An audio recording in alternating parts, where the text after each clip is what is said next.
dias. Bora analisar esse confronto. A gente já fez uma live aqui depois do jogo.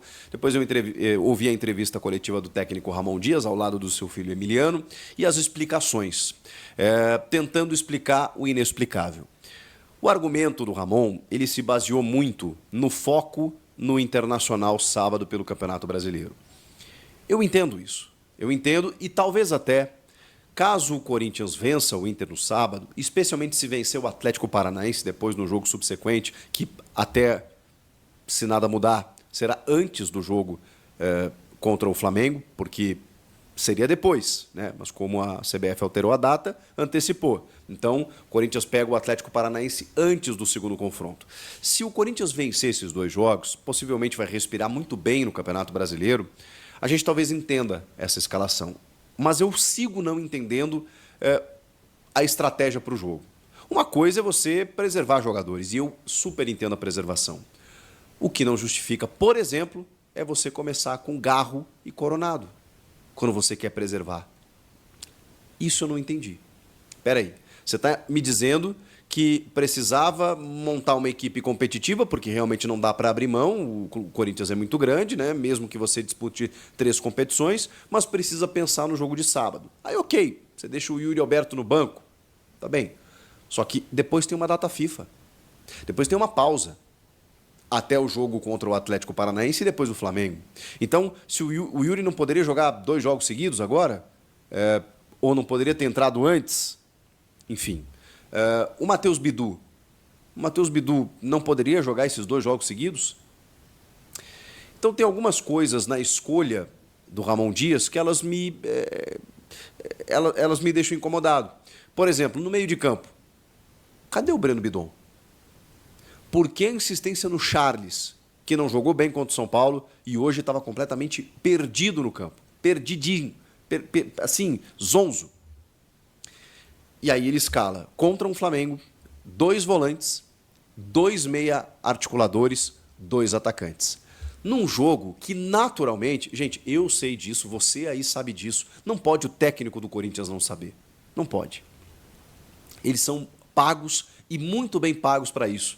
E tem uma carreira e acompanham o dia a dia, é inadmissível, de verdade, que eu aqui, no ar-condicionado, que até nem está ligado aqui, que eu aqui, da minha casa, saiba o que vai acontecer. Não pode. Não pode você, torcedor, porque você é inteligente, porque você acompanha o time, porque você está vendo as últimas escalações e você sabe. Gente, era cristalino que o Flamengo com o Felipe Luiz ia ter uma outra postura. Eu não estou falando nem de uma revolução tática, embora ele tenha mudado muita coisa, né? Gabigol titular, Léo Ortiz na defesa, tenha feito o Arrascaeta e o Gerson jogado muito mais. E eles se entregaram mais para o jogo, porque eles não estavam... Não é que não estavam correndo, querendo derrubar o Tite, não é isso que eu quero dizer. Mas assim, eles visivelmente não compravam mais a ideia do técnico. E aí a motivação vai para o caramba. O cara não corre mais da maneira como ele deveria correr. E isso não é nem proposital. O cara não aceita mais o discurso. Muda o técnico, um cara querido pelos atletas, que treina junto com os caras, que estava ontem jogando com eles, que no discurso já dá uma outra palavra, os caras pensam assim, quer saber? Eu vou correr um pouco mais por causa desse cara. Gente, isso é natural, isso é beabá, isso é óbvio, não estou falando nenhuma novidade aqui. O Ramon não sabia disso? Não sabia que o Flamengo ia empurrar o Corinthians? Que ia jogar o Corinthians para o seu campo? Que o Flamengo ia ficar com a bola? Que o Flamengo ia criar oportunidades? Não sabia disso?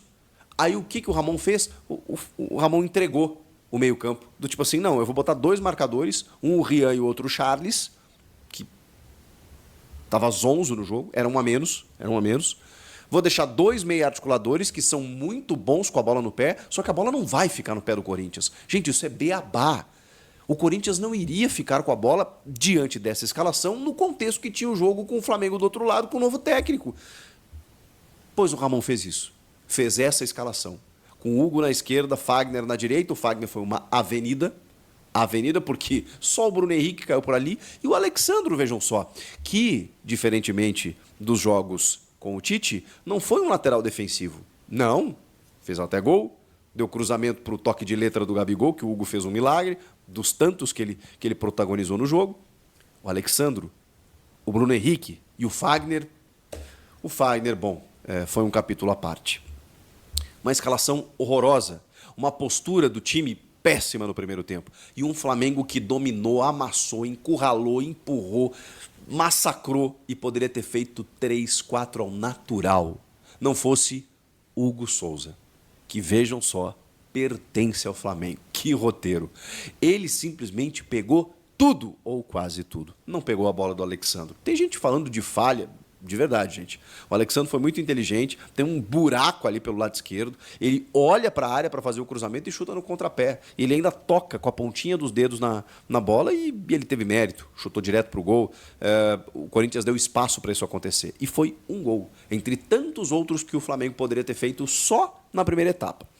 Bom, tem um chute do Garro, né, que o Rossi faz uma boa defesa, no bate-rebate ali, mas era o Corinthians tentando reagir depois dos 40 minutos. Foi aí que o Corinthians começa a sair para o jogo. Aí eu penso o seguinte, bom, tava claro que o Ramon errou na escalação, porque eu não sei se o resultado seria diferente. O fato é que o Corinthians facilitou para o Flamengo, e o Flamengo amassou o Corinthians. O Ramon não fez nada. O Ramon espera o intervalo para fazer as suas trocas. Eu já teria trocado ainda no primeiro tempo, porque estava claro que deu errado. Agora, se ele entrou com essa escalação, é porque ele tinha convicção nisso. E ela se esfarelou, né? Como pó. No intervalo, ele faz 3 trocas. E as 3, elas são quase perfeitas, porque o Mateuzinho no Fagner era urgente, era necessário. Recompor um sistema de 3 zagueiros, fundamental. Pelo menos isso. Não vai reforçar o meio, reforça então o sistema defensivo com o Gustavo Henrique, poderia ser o Kaká, foi o Gustavo Henrique, gostei da entrada do Gustavo Henrique, mantendo André Ramalho e Félix Torres, que aliás... Ai, Félix Torres, meu Deus do céu. Ainda é difícil, ele não passa segurança nenhuma. O Hugo na esquerda, o Mateuzinho na direita e o meio de campo. Ele tira o Rian, eu teria tirado o Charles, tem uma informação de que parece que o Rian sentiu, ok, mas eu teria tirado o Charles de qualquer maneira, porque era um a menos que o Corinthians tinha no meio campo. Ele tira o Rian para reconduzir o Gustavo Henrique no sistema de 3 zagueiros. Ele tira o Mateuzinho, o Fagner pelo Mateuzinho, e tira o Coronado para colocar o José Martínez. E aí ele faz Martínez, ele mantém o Charles, com o Rodrigo Garro, Romero e Héctor Hernandes. Essa foi a escalação para o segundo tempo.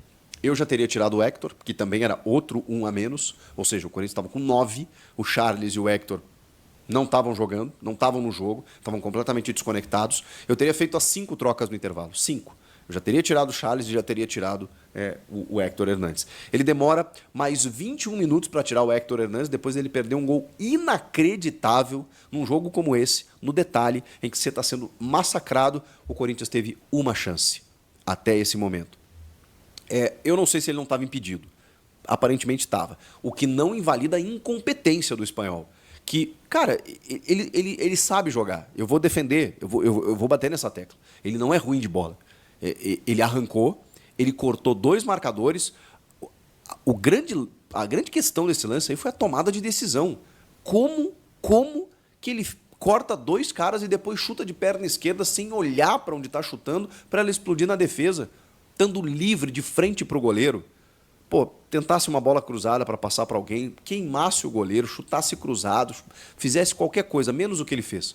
Ele driblou 1, driblou 2, como do tipo assim, tô na pelada, vou fazer graça aqui para os meus amigos, ele para de jogar, desacelera, espera a chegada dos caras, ele fez tudo errado, tudo errado. No minuto seguinte ele sai e entra o Yuri Alberto. Por que, caramba, o Yuri não entrou no intervalo? Não entrou com 10 minutos? Não entrou antes? O Yuri é um cara que briga, um cara que está jogando bem pelos lados, um cara que está com confiança, um cara que já fez muitos gols contra o Flamengo. Mas precisa preservar ele para o final de semana. O Yuri que tirou uma vesícula e 2 semanas depois estava em campo. Não. O Yuri, não vão me convencer, tá? O cara que é meio descontado, qualquer coisa ele machuca. Eu entendo. O Yuri Alberto, não. Tirasse o Héctor e botasse o Yuri. Isso só acontece depois desse gol feito que ele perdeu. Aí, aos 27, sai o Charles para entrar o Carrilho. E aí o Carrilho simplesmente muda o jogo para o Corinthians. André Carrilho, ele muda o jogo para o Corinthians, porque aí o Corinthians tem transição, o Corinthians tem circulação de bola, aí o Corinthians tem velocidade para chegar ao ataque.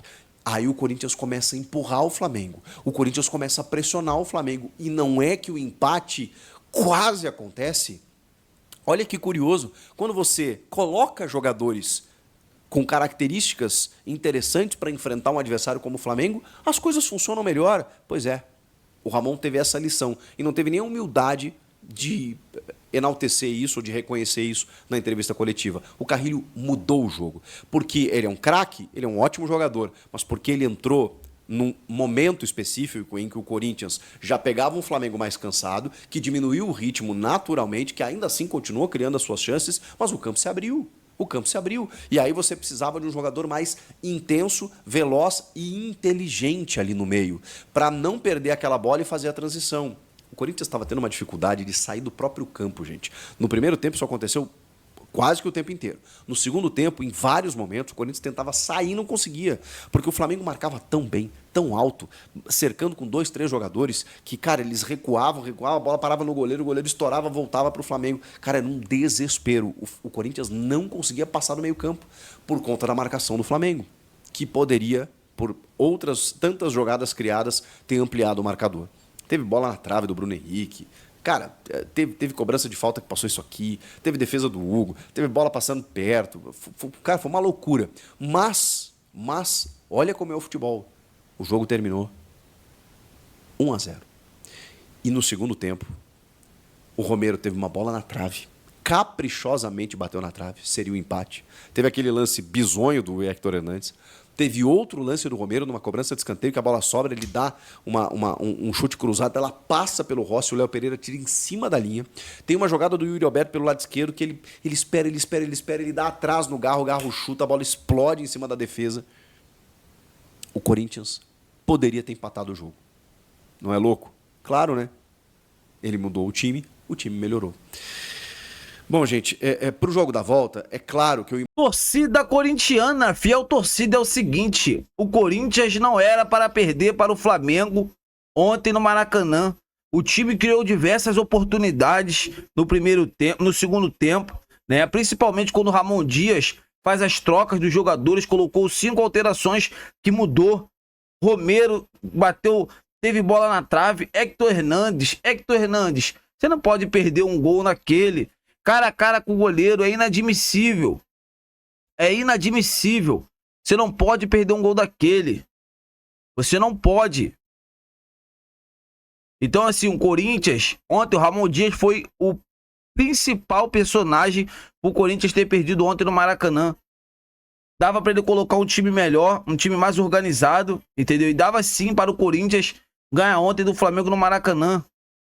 Agora vamos jogar com o apoio da nossa torcida atrás do resultado. Será que o Corinthians vai ter perna para conseguir essa grande classificação?